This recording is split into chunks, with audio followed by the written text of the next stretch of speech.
Ladies and gentlemen, welcome to the Rogers Kakasungura YouTube channel. A big thank you to each and every one of you for your continued support. This country has gone to the dogs. I'm saying this because there are people who are feeling too powerful and they see themselves above the law. This is the worst disease that is eating up our country. When you find those in authority who are supposed to defend the Constitution are actually defiling it. I'm sorry to use that term. The people who have been entrusted by the public to guard the Constitution, to uphold the Constitution, are actually raping our Constitution. I'm sorry to use that term. There are people in this country who see themselves as they own this country. They can never be summoned by the courts because they are all powerful. Yaani wako tu na nguvu. Hakuna kitu tawambia. Hakuna kitu mahakama itawambia.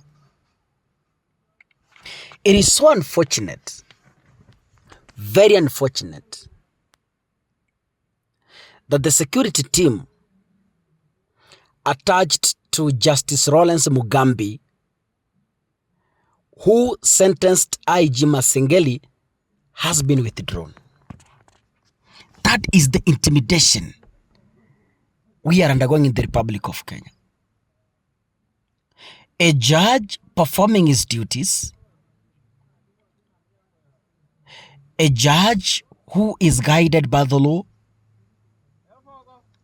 is being intimidated by the people who feel they own this country, you know. Such stories to me, you know, Lawrence Mugambi is not an ordinary judge. It's not an ordinary person. Lawrence is a judge of the High Court. This comes barely 3 days after the judge sentenced Acting Inspector General Police to 6 months in prison for contempt of court.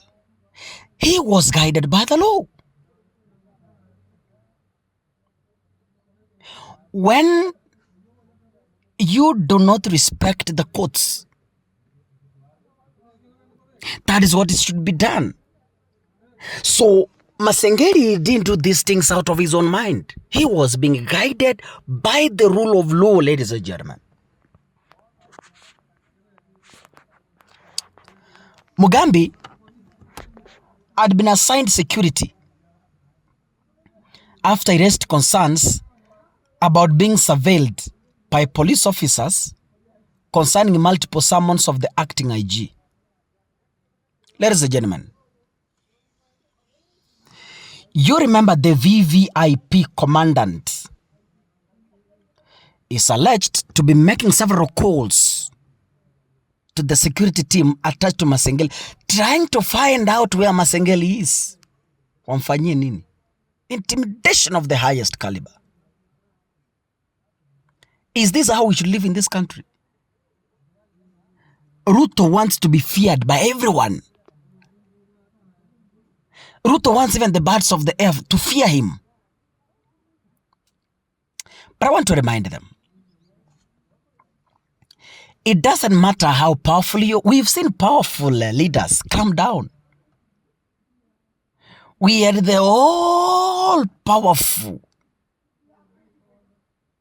the long-serving president of Zimbabwe, Mugabe. As we speak, he is an ancestor. He's in the grave. We had a very powerful Moi who could intimidate critics.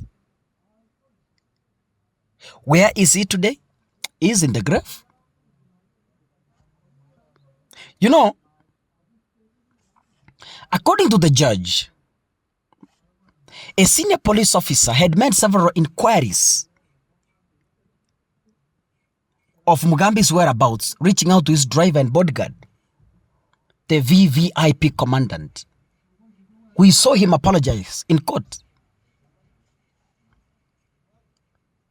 Lazarus Opicho was the center of the controversy as the one running those calls.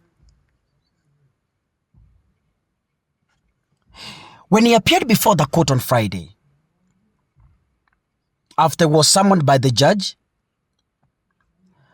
Opicho told the courts that the calls were made out of genuine concerns for the judge's security, especially after the shooting of the magistrate at Makadara Law Court. Nasikia vile wanaepa. He apologized, but I don't think that apology was genuine. I don't think so. So this is how we are going to live in this country. William Ruto told us during the campaigns that intimidation is over. Using police to solve scores is over.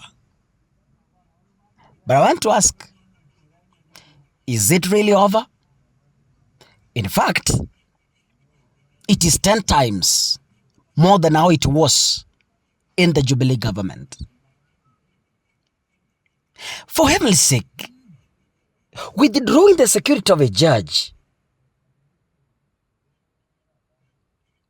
withdrawing the security of a judge just because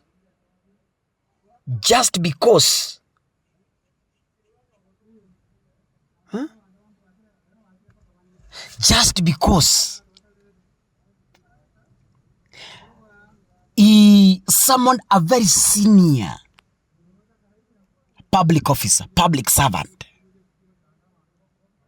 a mere acting IG. Eish. This country, Kenya. But anyway, ladies and gentlemen, I will never get tired to raise alarm.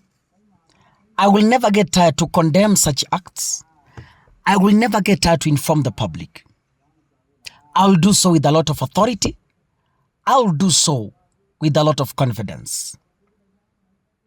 If you're watching this video, kindly make sure you click the subscribe button and remember to turn on your notification bell. This is so important because next time, once I upload a video, YouTube automatically notifies you. Na